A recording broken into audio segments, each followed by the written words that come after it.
함께 오늘 본문의 말씀을 가지고 예수께 왔던 니고데모라는 제목으로 함께 말씀을 나누도록 하겠습니다. 대화할 때 메신저와 말하는 이와 이제 메시지 중에서 어떤 것이 더 중요할까요? 물론 둘 다 중요합니다. 사람은 그런데 메시지보다는 메신저에게 더 집중하는 것이 사실입니다. 같은 말을 한다고 해도 누가 하느냐에 따라서 듣는 마음이 달라지죠. 메신저가 가진 스펙이 좋으면 이제 팟으로 매주를 쓴다고 해도 믿는 것이 사람이고, 또 관계에 따라서 그 말하는 것에 대한 믿음, 반응이 달라지기도 합니다. 아무리 농담이라고 해도 어떠한 친구가 내게 그 농담을 하느냐에 따라서 그 받는 마음이 달라지기도 합니다. 저희 집사람이 저에게 이제 뚱뚱하다, 살 빼라 이렇게 이야기하는 것과 모르는 사람이 좀 살을 빼야 되겠습니다 이렇게 이야기하는 것은 사실 둘 다 기분 나쁘지만 덜 기분 나쁜 것은 모르는 사람이 얘기했을 때 그래도 좀 더 기분이 나쁜 것 같습니다. 이와 같이 아무리 담고 있는 메시지가 좋아도 그 메신저가 신뢰되지 않거나 그 메신저가 내 마음에 들지 않으면 사실 메시지는 힘을 잃게 됩니다. 그래서 우리는 사실 메신저와 메시지를 따지기보다 더 무엇을 먼저 살펴보아야 하냐면 우리의 마음의 상태를 먼저 살펴볼 필요가 있습니다. 메신저를 판단하는 판단의 가치와 기준은 누구에게서부터 나오게 되나요? 바로 나로부터 나오게 된다는 것이죠. 대화에서, 사람과의 관계에서 가장 중요한 것은 사실 나 자신이다 라는 것입니다. 지식의 중요도를 정하는 것도 나고, 사람과의 관계를 정립하고 나누는 것도 바로 나라는 것이죠. 즉 우리에게 가장 중요한 것은 나 자신인 것입니다. 그러나 이 세상에서 완벽한 사람은 결단코 단 한 사람도 없죠. 그래서 아무리 메시지가 오라도 메신저를 판단하는 것처럼 그 메신저를 판단하는 우리의 마음도 결단코 완벽할 수 없습니다. 듣는 이인 내 자신도 완벽하지 않기 때문에 그 메시지를 온전하게 그 옳은 의미대로 받지 못하는 것도 사실인 것이죠. 이러한 모습은 신앙생활에서도 너무나도 잘 드러납니다. 사람 간에서는 서로가 완벽하지 않기 때문에 그것을 이해하고 넘어갈 수도 있습니다. 그러나 그 상대가, 우리가 신앙생활하는 상대는 완전하시고 온전하신 하나님이시기 때문에 하나님과 나 사이에서의 어떤 신앙의 문제가 생긴다면 그 문제는 100% 나의 잘못이다 라는 것이 우리가 살아가고 있는, 우리가 이끌어가고 있는 우리의 삶의 신앙생활의 문제입니다. 그러나 우리는 삶에서 어떤 문제가 생겼을 때 하나님을 원망하고 또 불평하며 살아가죠. 하나님이 나를 버리셨다, 하나님이 나를 위하여 일하지 아니하신다 라고 그렇게 기도하기도 합니다. 그런 하나님은 어제나 오늘이나 처음부터 끝까지 영원토록 변함없으신 분이십니다. 그렇다면 그렇게 불평과 원망이 나오는 것은 하나님이 나를 버리셨기 때문이 아니라 그 상황에 따라서 흔들리는 연약한 내 믿음의 문제가 있다는 것입니다. 메신저이신 하나님도 문제가 없고 하나님께서 전하시는 말씀에도 문제가 전혀 없습니다. 그러면 그 말씀을 듣는 우리에게 문제가 있다는 것입니다. 그러한 모습은 이 오늘 본문에서도 잘 드러납니다. 당시에 예수님의 등장과 가르침이 불러왔던 파장을 생각해 보면 인간적인 시선으로 바라보았을 때 이 종교 지도자들의 모습이 이해되기도 합니다. 자신들이 지금까지 만들고 지켜왔던 전통이라고 하는 것들, 또 그것들이 예수님의 등장과 그분의 가르침으로 인해서 모든 것이 흔들리고 있었다라는 것이죠. 자신들이 만들어 놓은 견고한 성이 예수 그리스도의 등장으로 무너지겠다라고 하는 그런 위협을 느끼게 된 것입니다. 그러나 그들은 종교 지도자들이었죠. 그들의 행보는 예수님의 등장과 함께 달랐어야 했습니다. 회개했어야 됐고 예수님의 등장과 함께 그분의 말씀을 가르치는 것에 힘을 실어주어야 했습니다. 그런데 그들은 전혀 다른 행보를 보이게 되죠. 메신저인 예수님을 깎아내리고자 했고 또 죽이려고 힘썼습니다. 그런데 이러한 종교 지도자들 무리 가운데서 다른 행보를 보이는 한 사람이 등장하고 있습니다. 그것은 바로 니고데모입니다. 그는 어떻게 다를 수 있었을까요? 먼저 오늘 본문에 있는 상황부터 살펴보도록 하겠습니다. 대제사장과 바리새인들은 이 하인에게, 아랫사람에게 예수를 잡아올 것을 명령하였습니다. 그러나 하인들은 이를 따르지 않았습니다. 그 이유를 한번 살펴보겠습니다. 우리 46절에 있는 말씀을 함께 읽어보겠습니다. 함께 읽겠습니다. 아랫사람들이 대답하되 그 사람이 말하는 것처럼 말한 사람은 이때까지 없었나이다 하니. 아멘. 그 이유는 그들이 예수님의 가르침을 들었기 때문인 것입니다. 그분의 말씀을 듣고 마음이 감동했기 때문인 것입니다. 이때까지 예수님과 같이 말씀하신 일을 만나본 적이 없다는 것입니다. 이들의 이러한 이야기는 이 바리새인들이 듣기에는 굉장히 거북스러운 그러한 이야기였을 것입니다. 그들은 누구의 하인인가요? 대제사장과 바리새인의 하인이죠. 누구보다도 그들 가까이에 있었고 누구보다도 그들이 가르치는 말씀, 율법을 배우는 자들이 바로 이 하인이 위치한 자리인 것입니다. 그런데 이들이 마음이 감동해서 와서 명령도 수행하지 않았는데 하는 말이 그와 같이 말하는 가르침을 우리가 들어본 적이 없습니다 라고 하는 그런 감격스러운 이야기에 그들은 기분이 썩 좋을 수가 없는 것이죠. 그래서 그들이 하고자 하는 그들이 그래서 어떻게 반응하는지를 살펴보면 47절로부터 48절을 보면 두 가지의 질문 형식으로 단호하게 그들을 꾸짖고 있습니다. 예수를 향한 단호한 자신들의 입장을 표명하면서 하인들을 향한 비난을 담고 있습니다. 먼저 너희도 미혹되었느냐라고 그렇게 묻고 있죠. 지도자들의 명령을 따르지도 않을 정도로 너희가 그 사람의 말을 듣고 너희는 미혹되었다라고 이야기하는 것입니다. 질문의 형식을 띠고 있지만 그들은 권위 있는 자들이죠. 그렇기 때문에 그들에게 확정지어서 이야기하는 것입니다. 너희는 거짓 선지자에게 미혹당했다라고 그렇게 이야기하는 것입니다. 그리고 이어지는 두 번째 질문을 보면 당국자나 바리새인 중 미혹당한 자가 있더냐라는 그렇게 질문을 또 던지게 됩니다. 그러니까 말씀을 잘 알고 있는 우리 종교 지도자들 같은 사람들은 넘어가지 않는데 너희는 무지하고 무식해서 거짓 선지자에게 미혹당했다라고 그렇게 이야기하고 있는 것입니다. 말씀의 권위자인 자신들이 믿지 않는데 예수를 믿는다고 하는 것이, 그분의 말씀에 감동되었다고 하는 것이 얼마나 어리석은지를 자신들과 대비시켜서 그렇게 이야기를 하고 있는 것이죠.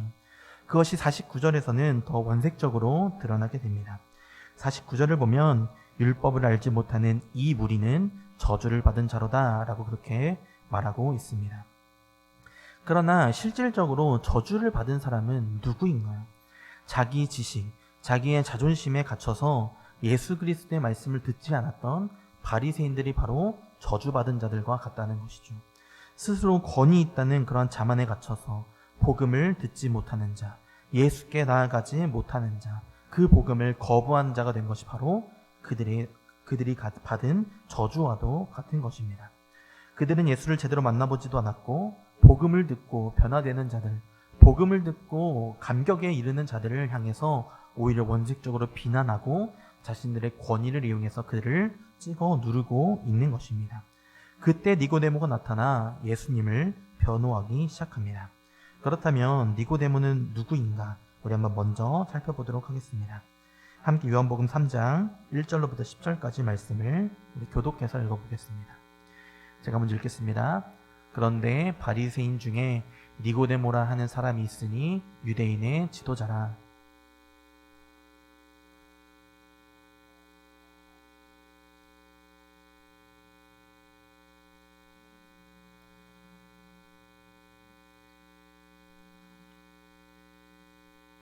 예수께서 대답하여 이르시되 진실로 진실로 내게 이르노니 사람이 거듭나지 아니하면 하나님의 나라를 볼 수 없느니라.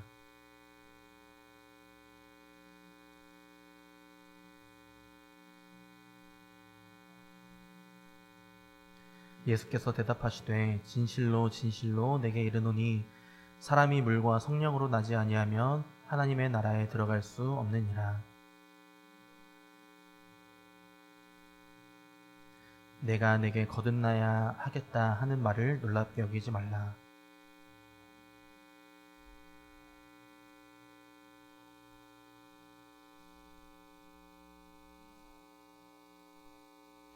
니고데모가 대답하여 이르되 어찌 그러한 일이 있을 수 있나이까.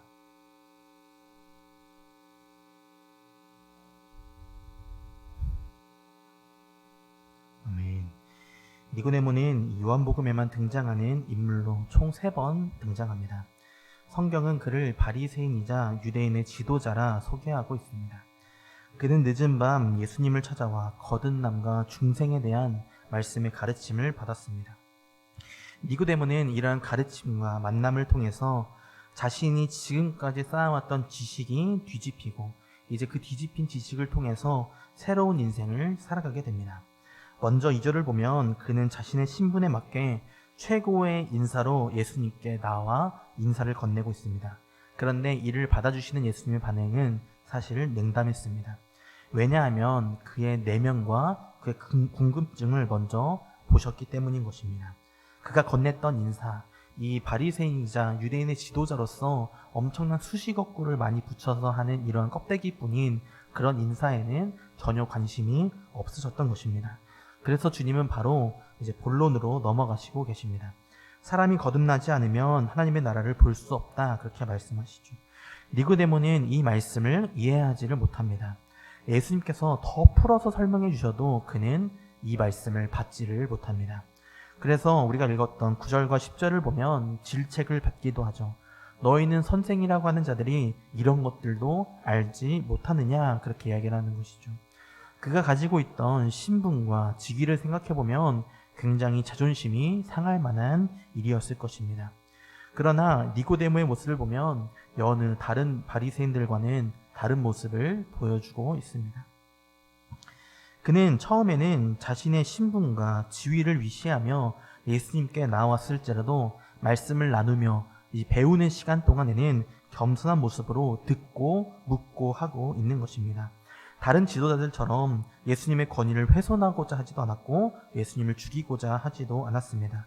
그리고 자신이 내세우고 있는 그런 권위를 통해서 찍어 누르고자 하지도 않았습니다. 그런 니고데모의 겸손과 배움이 그의 인생을 180도 다른 길로 걸어갈 수 있도록 그렇게 만들어낸 것입니다. 하나님의 말씀 앞에 또 그분의 권위 앞에 자신을 내세우지 않을 때, 내가 죽고 주님이 드러나는 삶을 살아갈 때 사람은 변화될 수 있는 것입니다. 다시 본문으로 돌아와서 성경이 이제는 니고데모를 어떻게 설명하는지 한번 살펴보겠습니다. 요한복음 7장 50절로부터 51절의 말씀을 우리 한 목소리로 읽어보겠습니다. 함께 읽겠습니다. 그 중에 한 사람 곧 전에 예수께 왔던 니고데모가 그들에게 말하되 우리 율법은 사람의 말을 듣고 그 행한 것을 알기 전에 심판하느냐. 아멘. 처음에는 바리새인, 유대인의 지도자라고 그렇게 소개했던 성경이 이제는 전에 예수께 왔던 니고데모라고 그렇게 이야기를 하고 있습니다. 이제는 그의 삶이 변화된 것이죠. 예수를 만났던 니고데모만이 남아 있는 것입니다. 전에 예수를 만났던 이라는 설명 외에 이제는 니고데모를 설명할 말이 더는 필요 없는 것입니다. 이제는 예수를 만났던 니고데모가 종교 지도자들과 하인들을 니고데모가 변론하는 그 자리에 대해서 살펴보면 종교 지도자들이 하인을 정죄하고 또 예수를 향한 불신에 대한 마음을 표명하는 그 자리, 그 분위기 속에서 자신이 예수 그리스도를 변론하기 위해서 율법을 이야기한다는 것이 얼마나 어려운 일인지 우리는 알게 됩니다. 그렇게 예수를 믿지 않겠다고 하는 힘 있는 자들 앞에서 예수를 변론한다는 것은 매우 위험한 선택이었을 것입니다. 자신의 신분과 신변을 다 잃을 수도 있는 그러한 상황 속에 자기 자신을 내어던지고 있는 것이죠. 그러나 예수께 왔던 니고데모는 그런 것쯤은 아무렇지도 않다는 듯이 예수를 위해 변론하고 있는 것입니다. 당신들이 율법을 실행하려고 하는 그 절차에 문제가 있다고 지적하고 있는 것입니다. 여기서 니고데모가 지적하고 있는 율법이 무엇인지 우리 한번 살펴보겠습니다. 신명기 17장 2절로부터 4절까지입니다. 우리 한 절씩 교독하며 읽겠습니다. 내 하나님 여호와께서 내게 주시는 어느 성 중에서든지 너희 가운데 어떤 남자나 여자가 내 하나님 여호와의 목전에 악을 행하여 그 언약을 어기고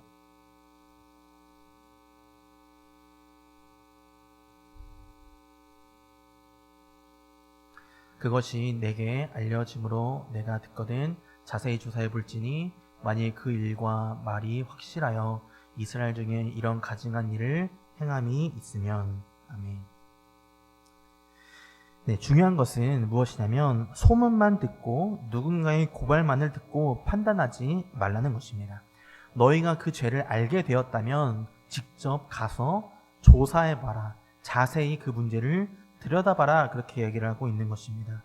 직접 그것을 조사해보지도 않고 아랫사람들, 하인들을 시켜서 예수를 잡아오라고 하는 그 명령은 옳지 않다. 우리의 율법에 옳지 않다라는 것을 변론하는 근거로서 그렇게 사용하고 있는 것입니다.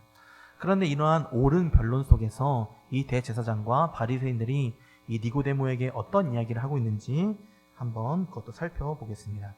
우리 한번 7장 52절의 말씀도 읽어보겠습니다. 네, 함께 읽겠습니다. 그들이 대답하여 이르되 너도 갈릴리에서 왔느냐? 찾아보라. 갈릴리에서는 선지자가 나지 못하느니라 하였더라. 아멘. 이 말씀은 니고데모를 향한 인신공격을 하고 있는 그런 말씀입니다. 먼저 갈릴리 출신인 예수를 지지하는 것을 보니, 그를 변론하는 것을 보니 너도 갈릴리 출신이냐? 라고 그렇게 묻고 있는 것입니다. 당시 갈릴리라고 하는 그 지역과 동네는 유대인의 거주가 없었던 것은 아니었습니다. 그런데 압도적으로 이방인의 인구가 굉장히 많았기 때문에 그 이방인들과 함께 섞여 사는 그러한 갈릴리 출신이라고 하는 말은 그 이방인들과 함께 섞여 사는 유대인이다라는 그런 인식이 강하게 담겨져 있는 것입니다. 이 이방인에 대한 인식은 굉장히 이 유대인들이 생각하기에는 불결하죠. 선택받지 못한 그런 민족인 거죠. 그런 민족과 함께 지역에서 섞여 산다는 것이 얼마나 출신이 미천하다라고 이야기하는 것인지를 우리는 알 수 있는 것입니다. 그리고 너는 갈릴리에서 선지자가 나는지를 찾아보라 그렇게 얘기를 하죠. 이 말의 뜻은 너는 공부가 더 필요하다라는 것입니다. 그러니까 해석해서 보면 너는 출생도 천하고 머리도 나쁘니까 예수를 지지하는 거다라고 그렇게 이제 인신공격을 하고 있는 것입니다. 그러나 실질적으로 이 갈릴리에서 난 선지자들을 보면 요나, 나훔, 호세아 등이 있다고 그렇게 알려져 있습니다. 대체 그들이 원하는 것은 무엇인가요? 그들이 하인에게 했던 말을 기억하시나요? 율법을 알지 못하는 이 무리는 저주를 받은 자로다. 진짜 저주를 받은 자들과 행동하는 자들은 바로 이 대제사장과 바리새인들이다라는 사실을 우리에게 보여주고 있는 것입니다. 자신의 권위와 자존심을 지키기 위해서 이 메신저인 예수님께 공격을 가하고 인신공격을 하고 그를 변론하는 니고데모를 깎아내리기 위해서 힘쓰는 것이 바로 그들의 모습인 것입니다. 메신저인 예수님께 하나님의 아들이시자 하나님이신 그분께 도대체 어떤 문제가 있어서 그분이 전하고자 하시는 그 메시지가 어떠한 문제가 있어서 그분을 지키고자 하는 이런 니고데모를 공격하고 있는 것일까요?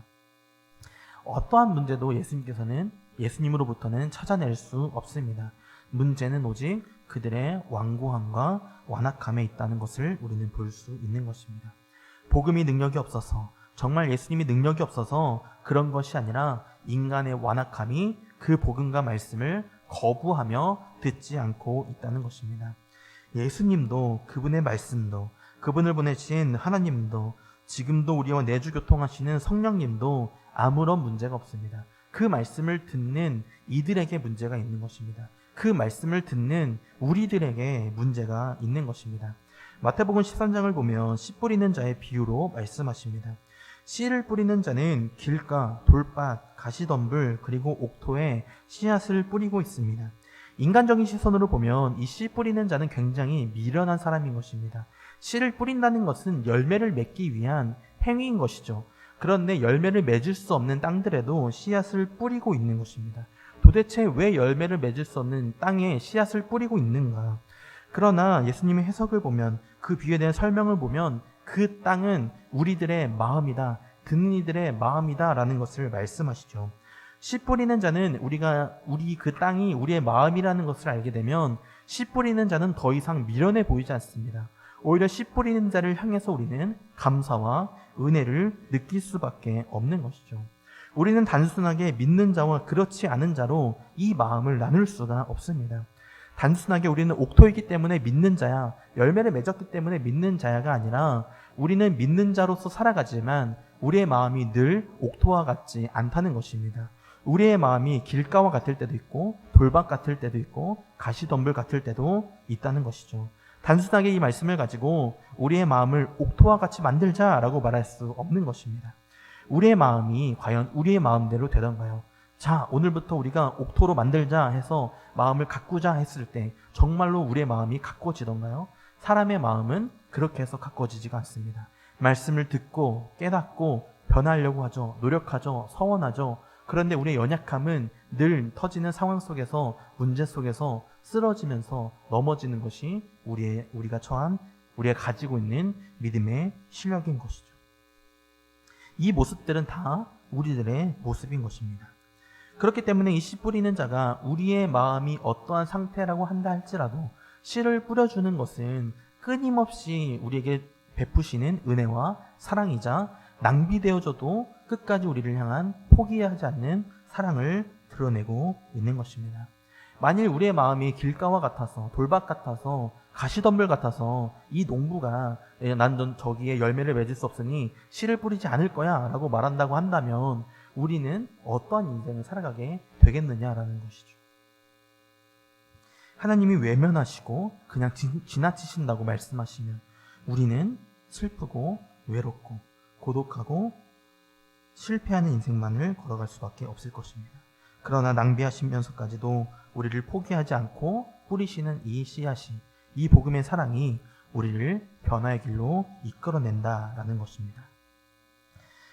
이와 같이 변화의 방법은 오직 하나님의 주권적인 선택, 오직 하나님의 주권적인 개입하심 밖에 없다는 사실을 우리는 보게 됩니다. 그래서 우리가 할 수 있는 것은 끊임없이 주님 앞에 나아가는 것이죠. 끊임없이 주님의 은혜를 구하는 것이죠. 끊임없이 주님께서 우리를 포기하지 말아달라고 간구하는 것이죠. 하나님 우리를 긍휼히 여기셔서, 우리를 불쌍히 여기셔서 우리가 늘 하나님 말씀 앞에서 넘어지는 이 완악한 마음이 다 깨부숴 없어질 수 있도록, 하나님 말씀이 뿌려졌을 때 열매를 맺을 수 있는 그런 옥토가 되어질 수 있도록 하나님 내 삶에 개입해 주세요. 이 기도가 우리 안에 있어야 한다는 것입니다. 변화의 방법은 오직 예수를 만나고 그분의 주권적인 개입, 성령의 인도하심 밖에 없다는 것입니다. 우리 한번 바울의 이야기를 통해서 살펴보겠습니다. 바울은 예수를 만나기 전 그리스도인을 맹목적으로 박해하던 사람이었습니다.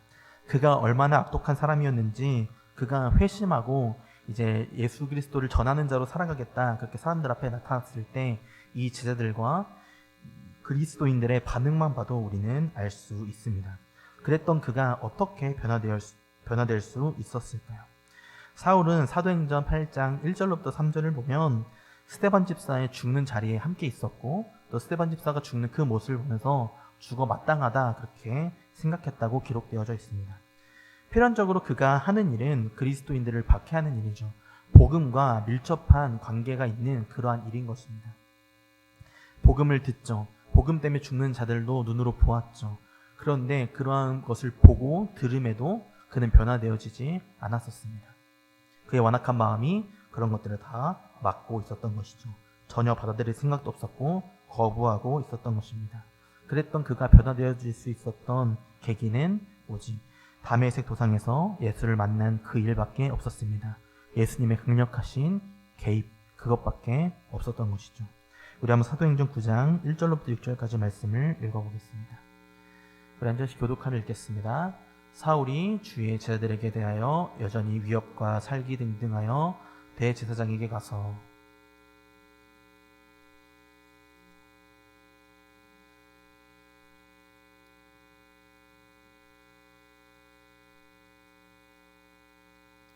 사울이 길을 가다가 다메섹에 가까이 이르더니 호련히 하늘로부터 빛이 그를 둘러 비추는지라.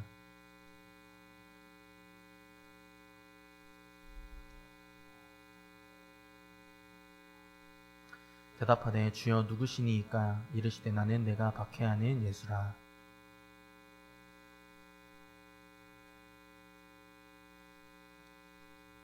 아멘.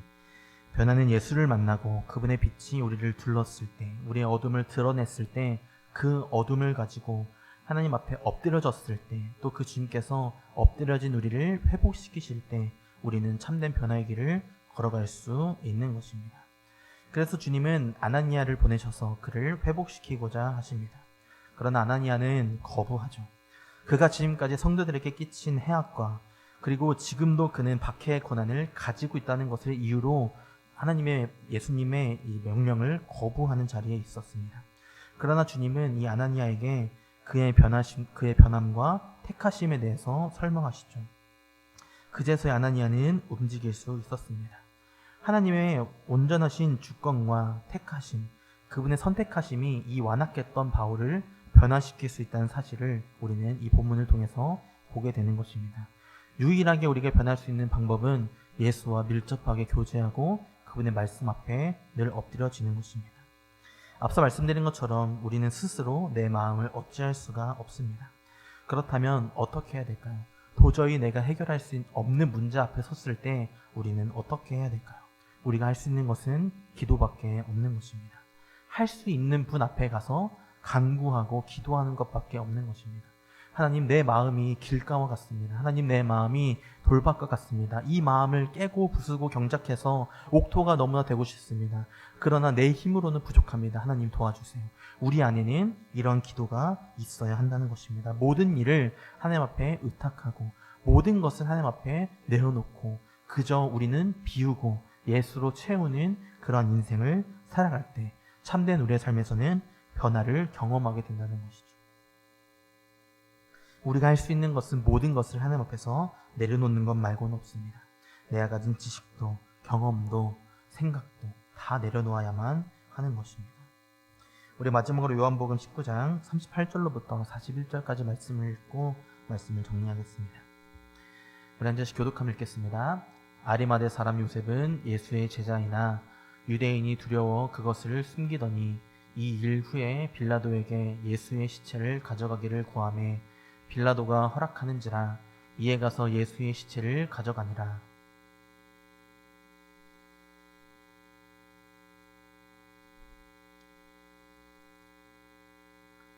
이에 예수의 시체를 가져다가 유대인의 장례법대로 그 향품과 함께 세마포로 쌌더라.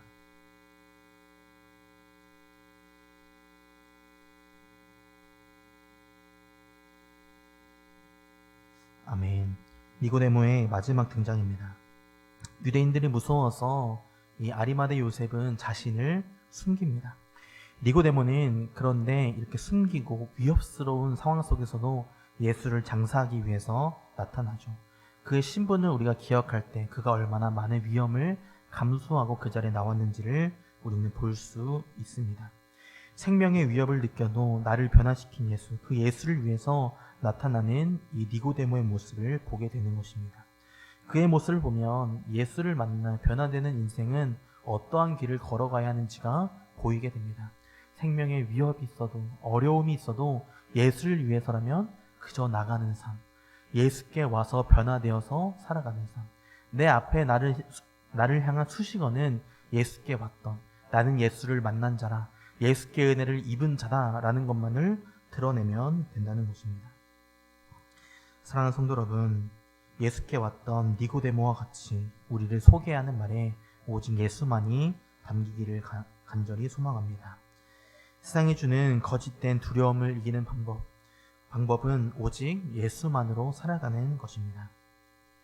우리의 삶에 강력하게 개입하셔서 우리의 완고함을 깨닫게 하셨고 우리가 예수를 알게 하셨고 기도할 수 있도록 세우신 그 사랑을 기억하며 길가와 같은 나의 완고한 이 마음을 돌밭같이 금방 넘어지는 나의 연약한 마음을 가시덤불과 같이 세상 일에 흔들리는 나의 이러한 부족함을 하나님께서 강력하게 개입하여 주셔서 변화시켜 주시는 길로 또 변화되어지는 길로 오직 예수로 살아가는 인생으로 정말 붙잡고 살아가기를 간구하는 그런 저와 여러분 되시기를 간절히 주님의 이름으로 소망합니다.